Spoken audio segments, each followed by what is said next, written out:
Hey everyone, we're going to be filling out some W-9s today for a sole proprietor with a DBA. We're going to look at two situations. The first situation is if the sole proprietor and DBA are operating under the sole proprietor's social. And the second situation is if they're operating under a separate EIN.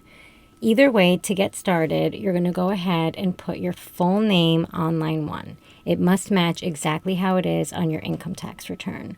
On line 2, you're going to go ahead and put the DBA name. In section 3, you're going to check the box for individual sole proprietor or single member LLC. Section 4, you're going to most likely leave blank. This doesn't apply in most situations. If it does apply to you, you'll know. Sections 5 and 6, you'll put your address. You can go ahead and leave the requester's name and address blank. If you want to fill it in each time that you have to send this form out, you can.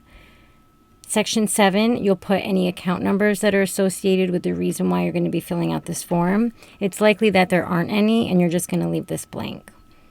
In Part 1, for the taxpayer identification number, if you have a social, you'll go ahead and enter it here. If you don't have a social, but instead you have an ITIN, which is an individual taxpayer identification number, you'll put that in the same section for social. You'll come down, sign, and date the form. But what if you are a sole proprietor with a DBA and you have an EIN? Everything on the form is exactly the same, except you put the EIN here instead of your social. You also have to sign and date. Now, if you are a sole proprietor with a DBA and you don't have an EIN, I highly recommend getting one. It's going to limit your chances of having your identity stolen. You really don't want to be sending out forms with your social on them if you don't have to.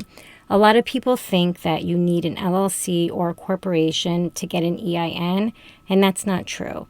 If you're self-employed, you can get an EIN. You can do so online, or you can fill out a form with the IRS, or you can even get one over the phone.